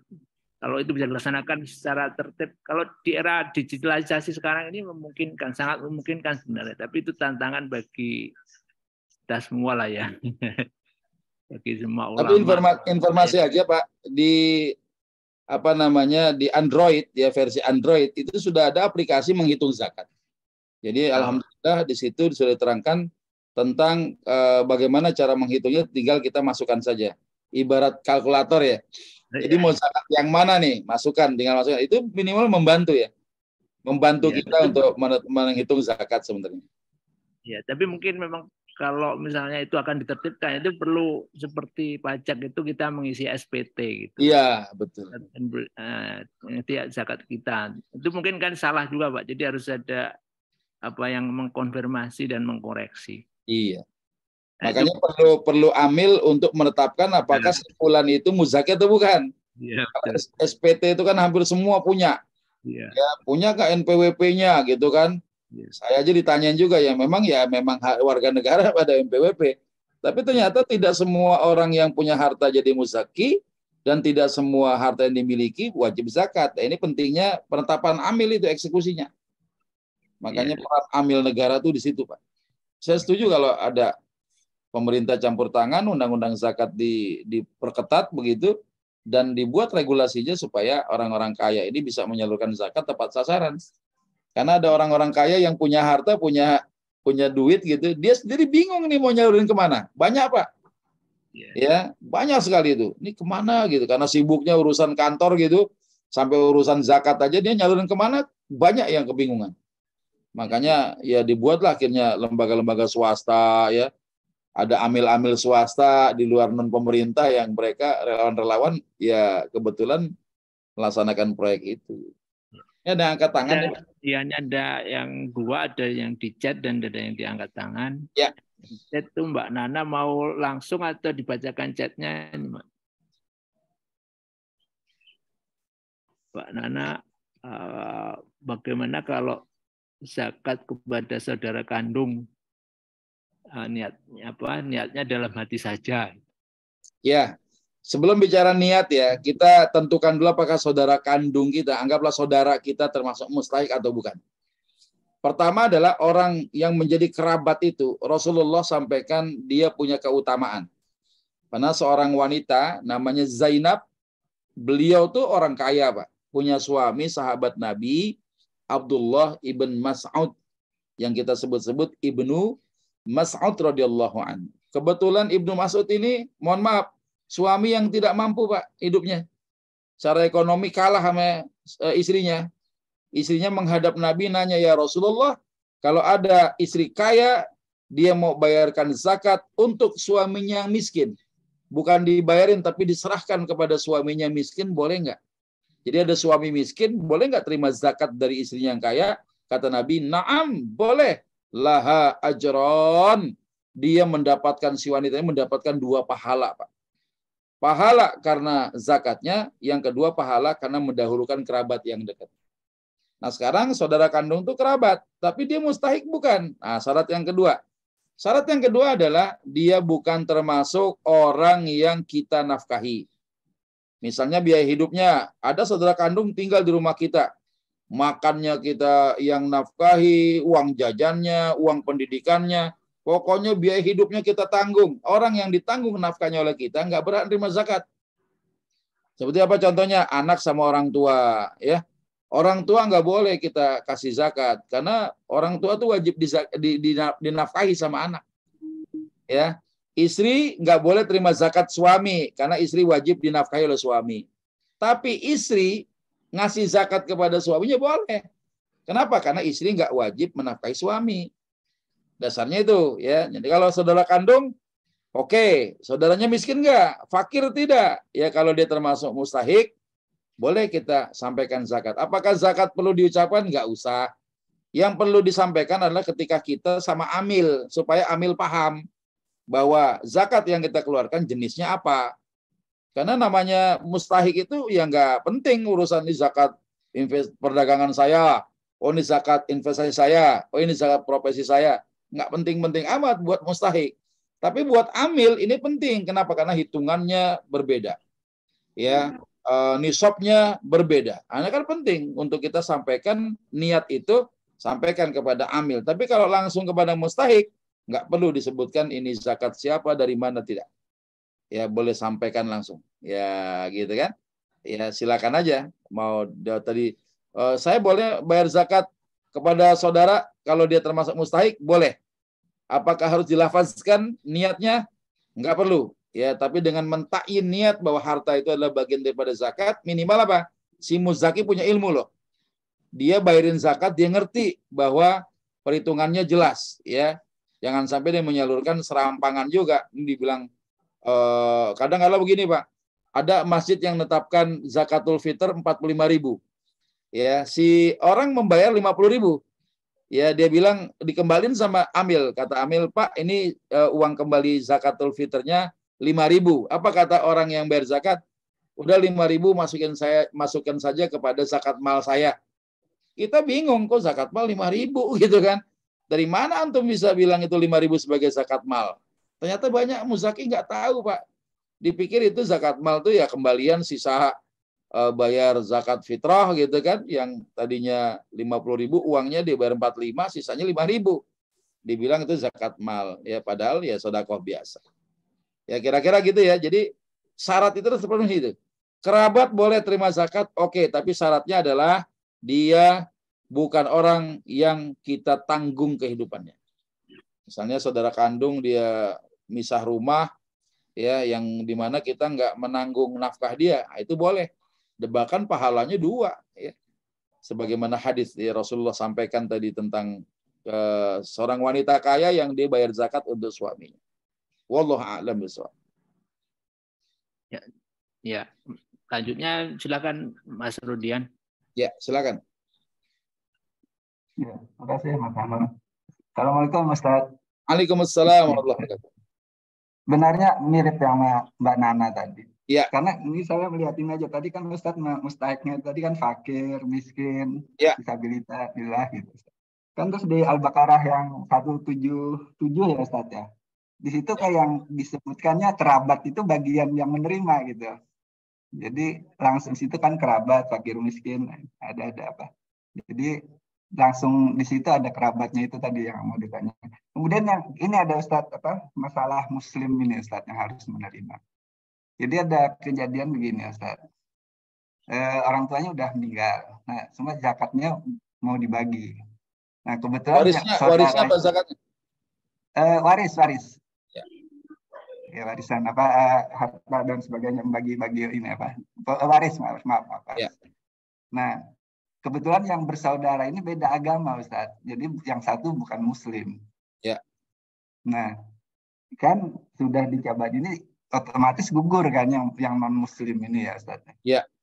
Nah, bagaimana menyiasatinya? Artinya secara dia bersaudara kan tidak, ya dari sisi ini tidak nyaman dia yang menerima, otomatis jatuh ke dia semua gitu kan secara ini. Nah, ini gimana menyiasatinya, Ustaz? Ya. Itu aja? Ya, makasih Ustaz. Baik, saya menarik pertanyaan pertama ya, tentang adanya dalil-dalil dalam Al-Quran. Makanya pentingnya kita mempelajari, ada guru, kita talaki, kita belajar langsung, baik offline maupun online hari ini. Jadi ternyata dalil-dalil yang ada itu buat orang awam itu, ya mohon maaf, dia tidak bisa menarik kesimpulan hukum sendiri. Tadi disebutkan dalam Al-Baqarah kan ada kerabat dan sebagainya. Apakah kerabat boleh terima zakat? Padahal di ayat yang lain disebutkan penegasan tentang 8 asnaf mustahik itu. Nah, sehingga sebenarnya kita tinggal melihat hasil perasaan pemikiran ulama saja, yang namanya fikih, gitu kan? Kalau sudah belajar fikihnya, pasti di situ seorang ulama berijtihad dengan mengambil dasar-dasar dalil, gitu kan? Nah, dalil itu sudah ada. Nah, cuma mungkin ada ulama ada yang menyebutkan bahwa ayat-ayat Quran yang sifatnya umum, ya ayat-ayat yang maknanya am dengan yang khas, yang khusus, gitu kan? Nah, kaitannya dengan kerabat itu, ya bicara tentang kebaikan yang sifatnya sedekah biasa, Pak. Jadi sedekah biasa itu ya kerabat lebih utama. Kenapa? Karena memang banyak dalil. Ya kita yang orang awam kan tahunya cuma satu dalil doang. Satu dalil ketemu dalil yang lain, kok nih kontraproduktif nih, akhirnya diadu. Kan tahunya kita begitu doang. Padahal ulama, Masya Allah. Kenapa saya bilang kerabat itu boleh menerima zakat? Tapi alasannya dia mustahik. Kenapa? Karena zakat itu bicaranya mustahik. Ya kalau kerabat, gitu kan, ini ada hak nih. Kata Nabi, tetangga ada 3 macam. Tetangga pertama dia non muslim, haknya cuma 1, hak tetangga. Nggak boleh antum ganggu. Kalau ada buah mangga yang tumbuh di halaman rumahnya, nggak boleh dicolong, nggak dia boleh diambil kecuali kita minta izin. Nggak boleh ngintip-ngintip, kepo-kepo rumahnya, nggak boleh ganggu dia. Yang kedua, tetangga muslim, ya 2. Sudah tetangga punya hak tetangga, dia punya hak muslim. Ya, kalau dia ngundang, kita datang, kalau nggak ada uzur. Ya, kalau dia sakit, kita jenguk. Kalau dia meninggal dunia, kita berikan haknya sampai dikuburkannya, kan gitu. Nah, ada tetangga, dia muslim, saudara lagi. 3 hak, gitu kan. Dia punya hak tetangga, hak muslim, hak saudara. Artinya apa? Punya 3 hak. Kalau ada tetangga bukan kerabat, ada tetangga kerabat, maka orang yang paling berhak kita perhatikan adalah kerabat dulu, Pak. Ya, kerabat dulu untuk kebaikan kita. Ya, jangan buru-buru ke orang lain. Kenapa? Orang lain itu punya hak juga, tapi tidak lebih utama ketimbang kerabat. Rasanya kayak begini, ente sama temen baik gitu ya, sama anak bini pelit amat, gitu istilahnya tuh. Ya, padahal yang paling utama kan keluarga dulu. Ketika keluarga sudah tercover, baru orang lain. Kan Nabi sampaikan, ibda binafsik, thumma biman ta'ul, kata Nabi. Ibda binafsik, thumma biman ta'ul. Urusan nafkah dirimu dulu, namanya nafkah nafsiyah. Kalau udah sanggup, buat orang yang biman ta'ul, yang ada di bawah nafkahmu. Ya, jadi yang di bawah nafkah itu maksud kerabat dan sebagainya. Jadi boleh saja kerabat dia mendapatkan zakat. Kalau sodako pasti boleh, hadiah pasti boleh. Tapi yang namanya zakat, kerabat itu kerabat yang mana? Dia masuk mustahik nggak? Ya, kalau masuk mustahik, dia berhak terima zakat dan lebih utama ketimbang orang lain. Ya, nah itu pertama. Yang kedua tadi masalah apa tadi itu? Masalah waris ya, non muslim bagi warisan. Qala Rasulullah sallallahu alaihi wasallam, la yarithul muslimul kafira walal kafirul muslima. Muslim sama kafir nggak saling mewarisi. Dia harus paham, Pak. Ketika ada non-muslim dengan muslim satu keluarga, yang disebut dengan toleransi adalah masing-masing harus menghormati ya aturan main yang berlaku di dalam agama masing-masing itu. Oh, dalam Islam ini kalau ada kerabat yang non-muslim, dia nggak boleh terima warisan.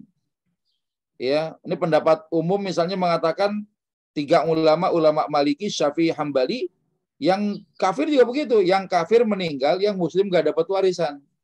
Jadi yang muslim gak usah ngotot-ngotot amat gitu misalnya ya. Walaupun ada satu pendapat mazhab Al-Hanafiyah yang membolehkan kerabat yang kafir ini meninggal punya harta, yang muslim boleh ngambil harta dia, nerima lewat warisan. Tapi kalau yang muslim meninggal, yang kafir ini gak boleh. Walaupun ini istihadnya Mu'adz bin Jabal, Pak. Dengan ukuran dengan patokan dalil al-Islamu ya'lu wala yu'la alaih. Islam ini kehormatan tinggal dia ngalahin kehormatan Islam. Ya, kalau kita mau ngambil pendapat jumhur, dua-duanya nggak saling mewarisi. Nah, jadi nggak usah pakeu sebenarnya kalau ada kerabat yang beda agama setelah mereka tahu kedudukan masing-masing. Ya, tapi kalau sekarang kan nggak, orangnya pada awam nih. Ya. Yang non-muslim dengan muslim nyampur jadi kerabat, jadi keluarga. Ya, masalah warisnya bagaimana? Karena ini merasa berhak kayak anaknya gitu. Kan gua anaknya juga. Ya, ayah kita meninggal, nggak cuma lu anaknya, gua juga anaknya, kan gitu kan. Akhirnya agama dikesampingkan. Yang muncul pakewu. Kalau yang diterima muslim doang, dia gimana nih? Enak enggak nih gitu kan. Ya harusnya secara ilmu dia harus tahu kondisi aturan dalam Islam, harusnya gitu. Ya, sebagaimana kita diharamkan memakan khinzir, ya, menenggak khamar, ya dia harus tahu juga. Nggak boleh ini, nggak boleh itu, dia harus tahu. Itu namanya toleransi ya dalam agama itu. Ya. Nah, artinya ketika ada orang-orang yang tadi anggaplah gini, saya nggak mau lepas saudara saya, ya enak aja, kali aja dia bisa kembali kepada Islam. Silakan. Caranya dengan apa? Kalau bagi warisan tidak menghitung bagian dia, tapi dihadiahkan. Ya, dia mendapatkan hadiah dari ahli waris yang nyata-nyata dalam Islam itu ada bagiannya. Misalnya 2 saudara, laki-laki dua-duanya. Kalau dia muslim kan harta orang tuanya tinggal paro-paro aja kan. Ya, tinggal setengah-setengah gitu kan. Nah, ternyata dalam Islam itu yang kafir nggak dapat. Ya, hanya 1 orang saja. Taruhlah 100% hartanya buat dia. Tapi untuk mengikatkan tali silaturahim karena ini hubungan darah gitu ya. Yang dia tuh walaupun dia kafir ya tetap saudaranya dia juga gitu, kerabat dia. Kasih deh. Dihadiahkan, mau separuh juga boleh. 1/3 juga nggak apa-apa gitu kan.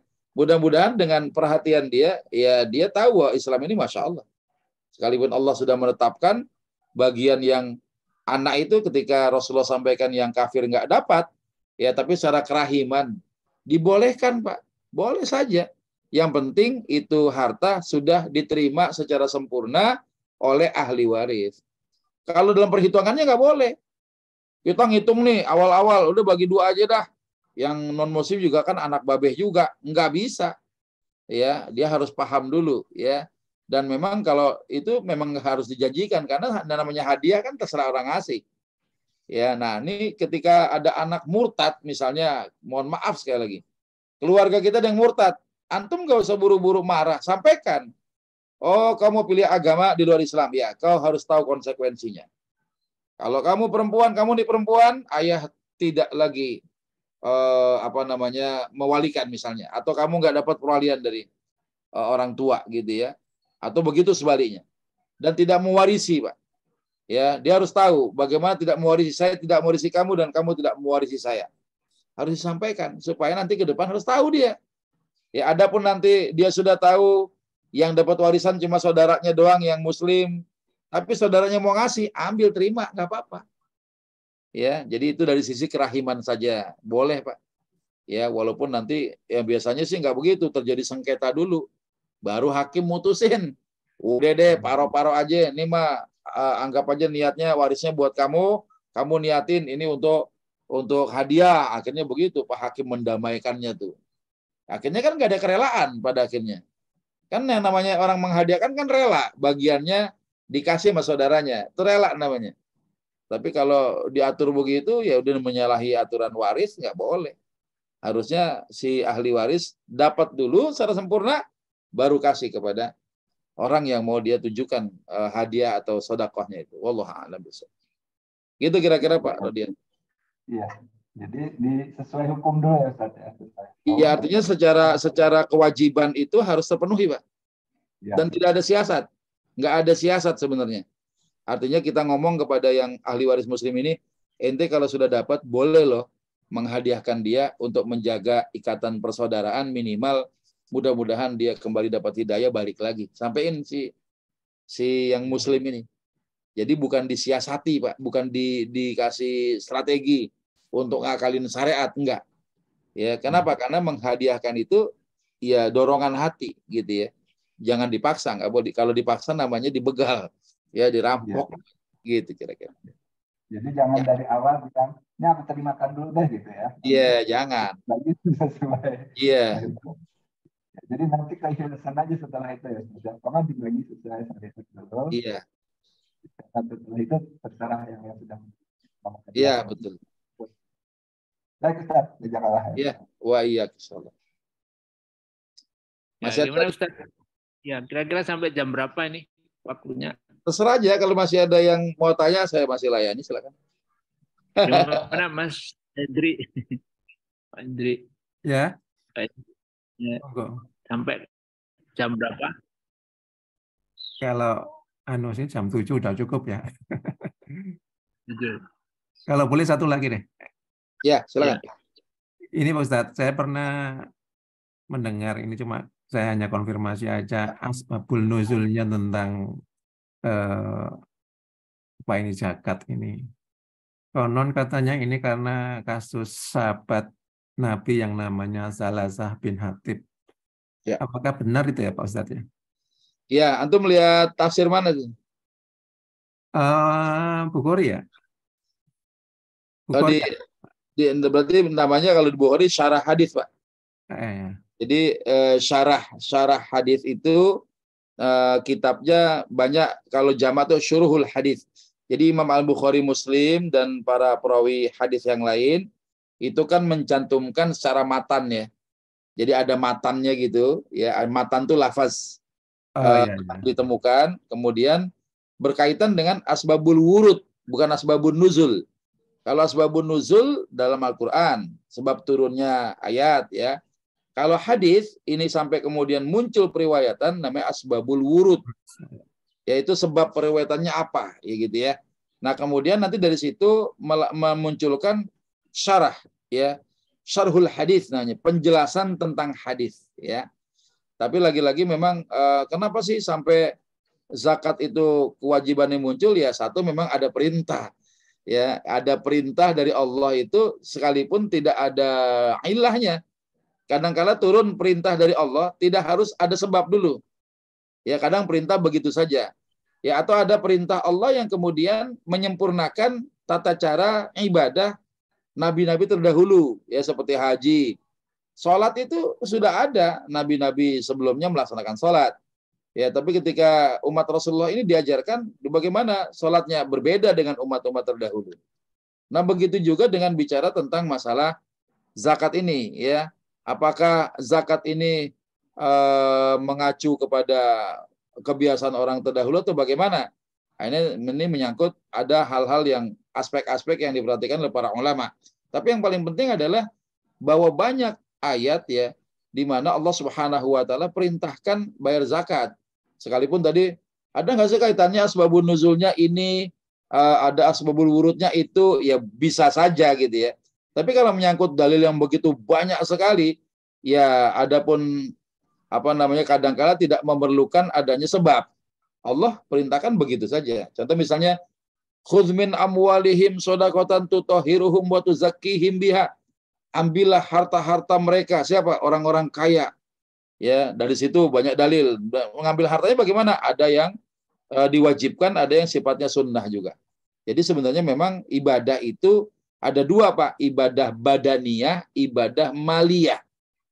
Kalau ibadah badaniyah itu menyangkut masalah ibadah yang memerlukan fisik. Tapi kalau ibadah maliyah, ya kaitannya dengan harta.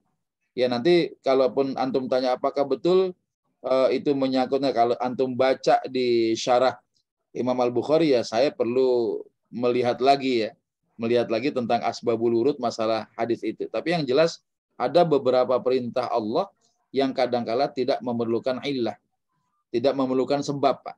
Ya perintahnya ada kadang ya Allah saja perintahkan begitu. Ya, ada kadang-kala juga ada ilahnya, ada sebabnya. Misalnya kasus perintah tentang larangan khamar, ya. Nah, ini ada ilah-ilahnya. Kenapa? Oh, ternyata yang ditenggak itu saker.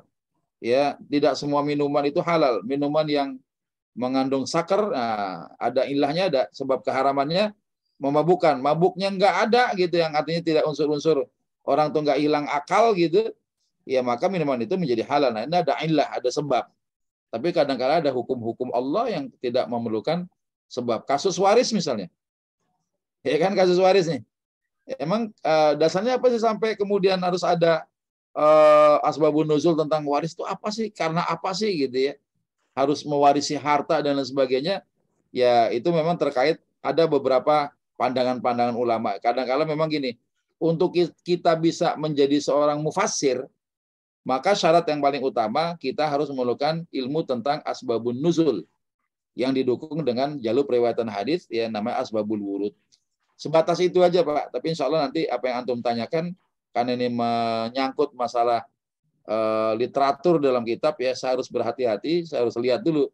Cuma yang terpenting adalah secara kaidah, ada beberapa perintah, beberapa larangan yang tidak memerlukan illah, yang tidak memerlukan sebab. Allah haramkan sesuatu, ya sudah haram. Ya, Allah mau memerintahkan sesuatu, ya sudah laksanakan gitu. Tidak harus adanya kita melihat harusnya begini begitu. Itu masalah hikmah saja. Biasanya kalau ada sebab itu masalah hikmah. Oh, hikmahnya ini nih. Ya, oh yang ini nih kenapa diharamkan? Oh, hikmahnya itu tuh gitu ya. Tapi lagi-lagi hikmah itu tidak mengacu ke hukum. Contoh misalnya gini.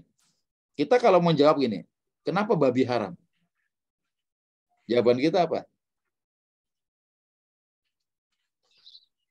Perintah. Ya, karena Allah telah mengharamkannya.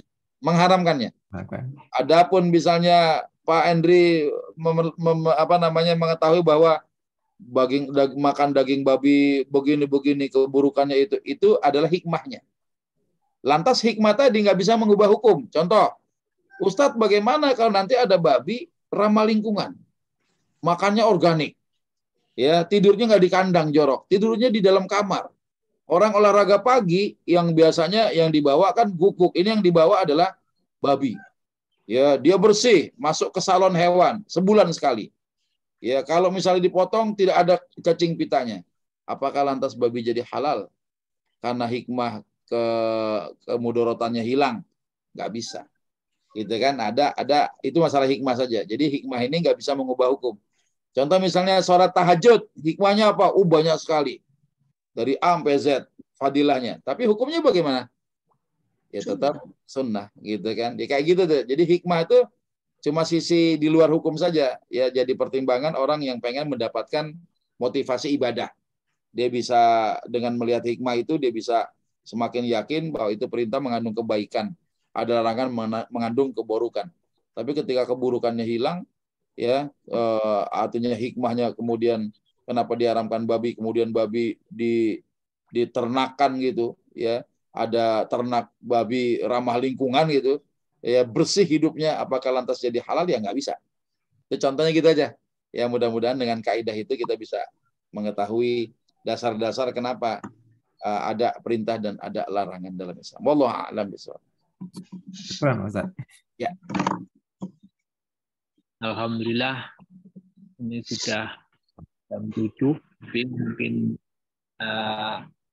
sangat banyak masih yang menjadi PR bagi kita semua, karena menghitung zakat itu tidak mudah juga, karena semua, misalnya zakat pertanian, ada padi, ada peternakan, ada perikanan dan seterusnya, itu tidak mudah juga menghitungnya pastinya.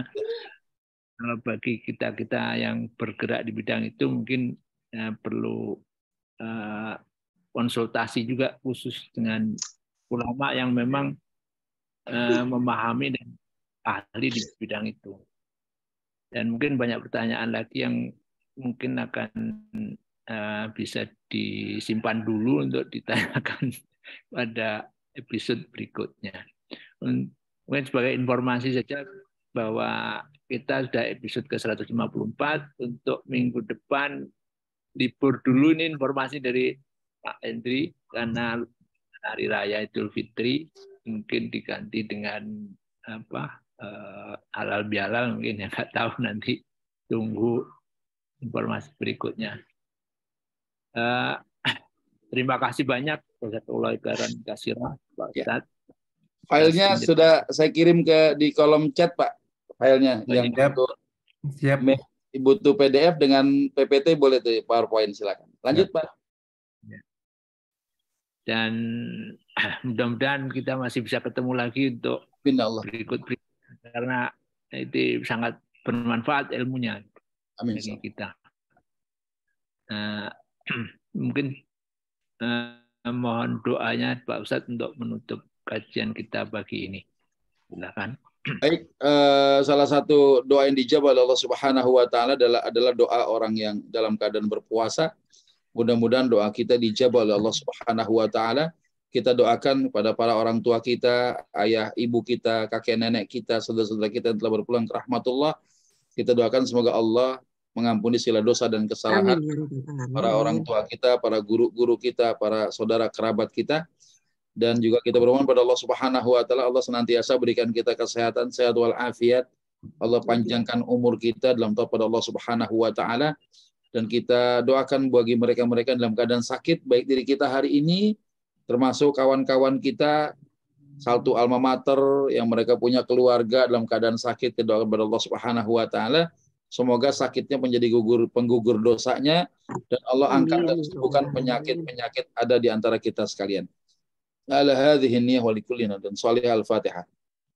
A'udzubillahi minasyaitonir rajim. Alhamdulillah rabbil alamin arrahmanir rahim maliki yaumiddin iyyaka na'budu wa iyyaka nasta'in ihdinas siratal